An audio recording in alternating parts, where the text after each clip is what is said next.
So, it's finally happened. As of May 16th, 2020, Terraria has received its final major update called Journey's End. And what a journey it's been. Much like the previous two games we've looked at in this series, Terraria has changed a lot since its humble beginnings way back in 2011. So, I would like to share with you the history of Terraria. To do that, let's first start with a bit of my own history.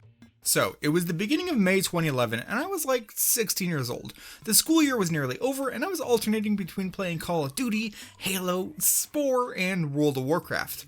On one of those days in early May, a friend told me about this new game coming out called Terraria or Terraria, doesn't matter. I only had the brief gameplay trailer to go by, but still, I thought it looked pretty cool. So I agreed to get the game and play it with my brother and friend. I was elected to be the one to make the purchase, so I made my first Steam account, bought the game, and played some multiplayer. It was really fun.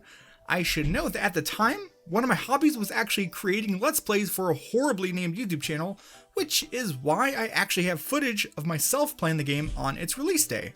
I wasn't very good at live commentary, I'm still not, so the video wasn't very fun to watch, let alone listen to, but during the intro I had this to say. This game, definitely, loads of fun from what I've seen. I cannot wait. Well put, me. As you can tell, the game had all the familiar elements you've come to expect. Trees, grass, dirt, rocks, that obnoxious unkillable guide NPC. You could also get the merchant, arms dealer, nurse, demolitionist, and dryad. That last one, as you may know, required you to kill a boss, namely Skeletron, the Eye of Cthulhu, or Eater of Worlds. I won't list every feature that the game had, but as you can tell, it had enough features to provide hours upon hours of entertainment. Still, it's a very different experience from what you get these days. There was no Crimson or Wall of Flesh or even hard mode and anything that came with that. Also, the game was stuck in a 4:3 resolution. The option to resize the window or change the full screen resolution wouldn't come around for 2 weeks in 1.0.3. Speaking of, in the game's roughly first month, it saw 5 different patches. The first was a day after release, fixing a crash error, adding a few performance tweaks, and correcting some item stuff like removing dev-only items that were meant for testing purposes. The second, coming a week after, saw the addition of sticky bombs, as well as fixing more errors, crashes, and a really fun glitch called sand duping, something I covered in my video looking at glitches in Terraria. Heading into June, we got 1.0.3, which brought with it the previously mentioned resolution fixes. A week later was the 4th patch, which blessed the game with some new content. High up we got the harpies, and over in the jungle we got jungle bats, jungle slimes, piranhas, and snatchers, making it far deadlier than before. Oh, and also a brand new boss, King Slime. On June 23rd, a bit over a month after the game's release, we got even more stuff. 71 different things, to be precise. Among those were a whole new type of consumable, buff potions, things like gravitation potions, spelunkers, obsidian skin, more stuff like that. To craft them, we got new types of flora and their appropriate seed types. We even got some new enemies, like the Voodoo Demon, and, as you'd expect, the Guide Voodoo Doll. The Wall of Flesh still wasn't around yet, so its one and only purpose was to let the player take some frustration out on the guide. Nice. There was also 77 different gameplay tweaks. Some made the game less deadly, like making it so that the Devourers and World of Eaters wouldn't chase you out of the corruption. Others did the opposite, like allowing these spooky plant monsters just added to the jungle to attack through walls. Most of the bug fixes weren't all that noteworthy, though we did lose the ability to use magic missiles to carry falling sand clumps, rip sand attacks. Oh, and I should mention that you can now select hardcore as an option when creating a character. The next patch saw 36 new items and 4 new enemies. The new features, however, are far more interesting for me this time around. There were now 3 different modes to choose from: soft, medium, and hardcore. Critical hits were added, as was damage types. Previously, there was just like plain damage, but now there was melee, ranged, and magic type damage, as well as a trash can slot in the inventory, an option to loot all, deposit all, and quick stack. Oh, and we even got 4 new ammo slots to help unclutter our inventories. After that, the game was silent in terms of updates for some time. However, that wasn't due to lack of development, far from it, because on December 1st, 2011, we got patch 1.1. With this, our blocky worlds were blessed with roughly 246 new things. I'm talking about hard mode, the Wall of Flesh, and the 3 mechanical bosses. Along with that, we got the Hollow, many relevant items and enemies, as well as NPCs like the Wizard and Goblin Tinkerer. relevant to that second guy, there was now 21 new accessories as well as modifiers that could be assigned to tools and accessories. And also, you could now recruit the mechanic. As such, gain access to a ton of mechanical stuff like pressure plates, timers, wires, and so on. These could be used for things like activating certain statues, which was handy because there was now 39 different statues added. And there was now 4 new hard mode armor sets, which each had 3 different headpieces, allowing you to choose your playstyle like never before. And to help light up our paths, we got the game's first 2 pets, the fairy and the orb of light. This was almost like a whole new game's worth of content, allowing for even more hours of enjoyment, as well as some welcomed complexity and RPG goodness. In my opinion, this was the patch that evolved the game from an already pretty good action-adventure sandbox game reminiscent of Minecraft into a great game that well and truly stood on its own. All that, and we're not even out of 2011 yet.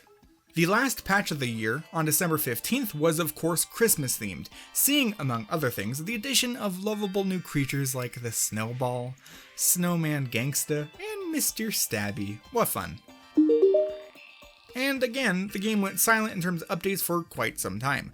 A year later, in March of 2013, Terraria made its way onto PS3 and Xbox 360, which of course introduced that many more players to the game.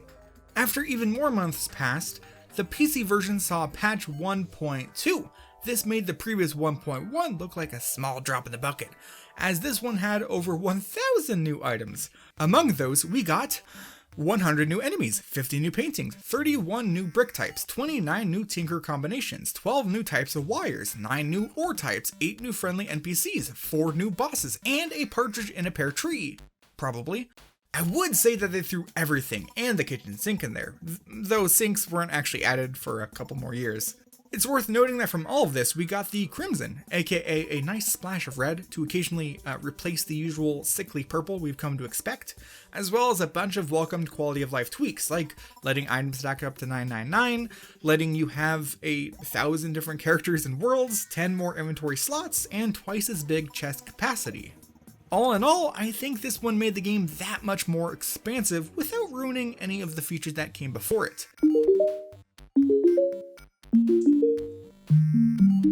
On October 25th of 2013, Terraria got its second holiday update in honor of Halloween, which of course included multiple spooky, pumpkin-y things.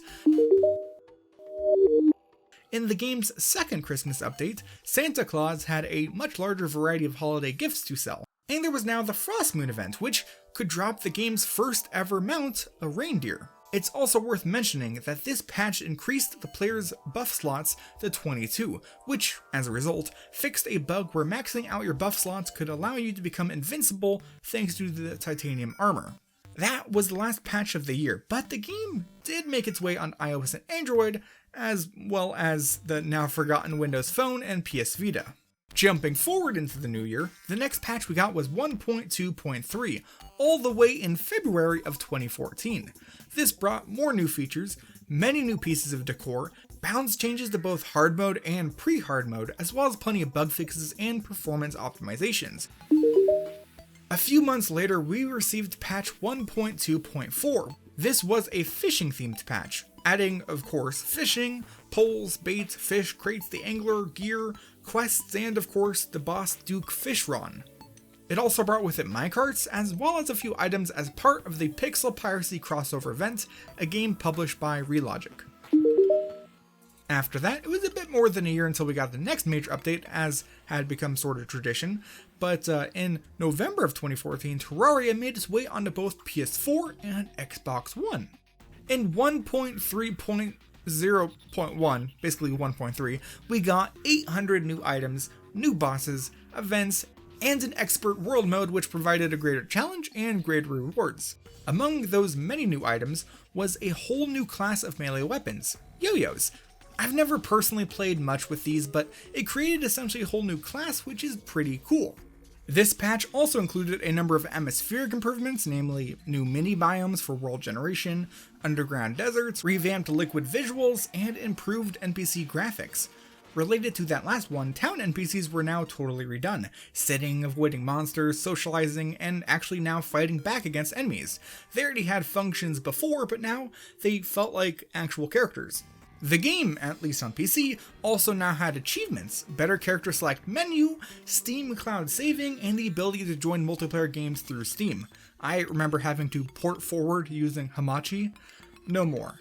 Not specifically named in the patch notes, meant to be discovered by players themselves, the Moon Lord was among the new bosses, which of course meant many other late game elements were introduced as well.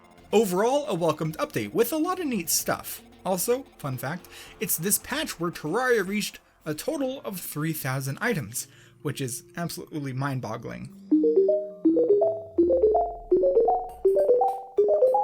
A month after the previous patch, we finally saw Terraria make its way onto Mac OS and Linux, and in the following wait for the next patch, the game was also released on 3DS in December of 2015.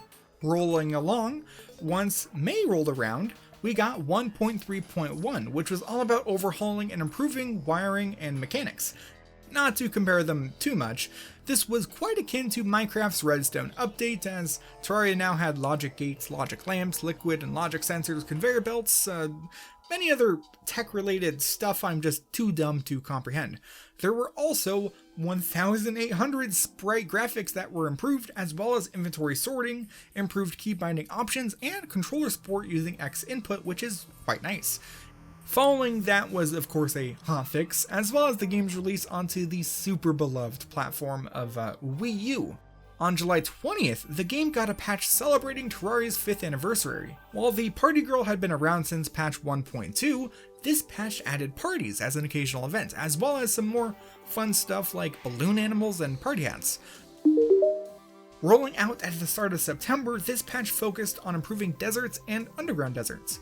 Instead of just being patches of sand and cacti, the desert was given new life, because now sandstorms could occur, bringing with them new loot, a new soundtrack, and generally more interesting encounters. The next major update in November was 1.3.4, which was a crossover for Dungeon Defenders 2. This added the Old One's Army Invasion event, which was a sorta tower defense kinda thingy. 1.3.5 was all about polish, adding professional localizations for 8 different languages, 4K support, and options for zoom and UI scaling. They also included some new furniture, improved visuals for a bunch of stuff, retro lighting consistency, improved rendering and gameplay on resolutions larger than 1080p. The game had come a long way since the days of forced 4x3. The game was released on Nintendo Switch in June of 2019, and the console version received multiple patches in the intervening time, but it wasn't until May 16th of 2020 when we'd get our final update. Now, don't get me wrong, Relogic wasn't inactive, far from it. Until now, I've avoided talking about something, so let's do that. Terraria Otherworld. You see, if we wind back the clock a bit, on February 16th of 2015, Relogic uploaded a video teasing a brand new game, Terraria Otherworld. This was going to be a sort of sequel spin-off to Terraria, building upon some of the systems and features of that game, while including a bunch of new stuff. As they explained in the description, combining the experience of sandbox gameplay with role-playing and strategy elements, Terraria Otherworld explores the Terraria experience in an innovative and unique way, providing a fresh approach to the open world genre. I think it's fair to say that fans of Terraria, myself included, were definitely interested, if not overwhelmingly excited. I mean, until now, the game had grown to be a lot of people's favorite thing under the sun, with a huge following spread across many different platforms and countries. On May 10th of that same year, they uploaded a trailer composed of in-game footage first shown at the Game Developers Conference just a week previously. It definitely resembled Terraria, but had a different art style, and something about the physics and the movement of the character just felt different. Like they mentioned, there were definitely some strategy elements, as there was a certain emphasis on protecting these blue floating crystals held in a couple different mechanical apparatuses. There was also some defense turrets used to fight off enemies we had never seen before. Based on the like-dislike ratio of the video even today, this is received pretty positively. If you're interested in watching a longer video reacting to the game's announcement made during this time of anticipation, my friend Ingenious Clown made a great discussion video on the topic. He also made a follow-up video 2 years later, because in April of 2018, it was announced that Relogic had decided to terminate development of Terraria Otherworld. In the Terraria forum post announcing this news, Administrator Loki stated, "We know that the cancellation of Terraria Otherworld will not be happy news to anyone. It is far from a happy moment for us either, when we look at all the time, effort, resources that we poured into the project. However, we feel strongly that we owe it to our community and loyal customers to uphold the standards that both you and we expect, and to focus on delivering the best possible games that we can for you all to play. Come whatever may, quality is simply not something we are willing to compromise on to make a quick buck." That refusal to compromise quality for compensation is that much more important because on March of 2020, the game passed 30 million sales across all platforms. At the time of writing this script, just before I'd assume a huge influx of sales, they're the 13th best-selling video game of all time. Hey, so the point I was trying to make was that Terraria has seen huge success, so any title directly connected to it, like Otherworld would have been, that they put out would be also, most likely, pretty successful and thus very lucrative. And despite that, they chose to stay true to their customers, their fans, and not put out the game that they don't fully believe in, which I think is a good thing. It's a really good thing. Also, they said they have all the content from what they've put into Otherworld that could make its way into other stuff, like for example, 1.4. Speaking of, let's talk about 1.4, Journey's End. As explained in a forum post in April, this would be an absolute mountain of content. First off, there's 2 brand new game modes, Journey Mode and Master Mode. Journey Mode is a novel approach to the usual creative game type where you can research and duplicate items, adjust the weather, game difficulty, and a bunch of other game mechanics for a load of potentially interesting stuff. I look forward to seeing what the scientists do with this. Master Mode is intended to be Terraria's ultimate challenge, being super punishing and probably impossible for me to beat. I can't wait to play it. You can now also golf, which is pretty neat. Beyond that, there is now atmospheric weather effects like heavy wind, which impacts gameplay, as well as immersive activities like sitting in chairs, laying down, petting animals. There's even emotes. They've also improved world generation, adding new mini biomes and dozens of new biome backgrounds. And you can even now create a graveyard biome by having enough tombstones near each other, which is a feature I've wanted for so long. It's great to see. There's 2 new bosses, I have no clue where in the progression those are going to be, an expansion on the town system, new NPCs, a whole bestiary, and even the block swap mechanic, which lets you replace pre-existing blocks with new ones, which includes swapping chests and dressers while keeping the inventories intact. That's like not even half of the stuff listed in the changelog, but I'd like to point out that there's now official texture pack support built into the game, and the previously independent modding support tool, Tmod Loader, will now be coming out on Steam as a free DLC for Terraria, making playing with mods that much simpler for new players to get into. Like I mentioned at the beginning, I've been with this game as a fan since literally day one, and I feel honored to witness such a wonderful end to this journey. Now, since we're finally at this video's end, I'd like to give a huge thanks to my channel members for their support, with especially big thanks to Christy Huntress, Pseudonymous, The Weird Gamer, Thomas the Dank 199, and Achilles Rhodes for being superfans. Thank you so much. And if you would like to support the channel or just this video, be sure to leave a like if you liked it, maybe subscribe for more content from me. I gotta go edit this video so that I can start playing the update as soon as it's out. I will see you next time. Bye bye.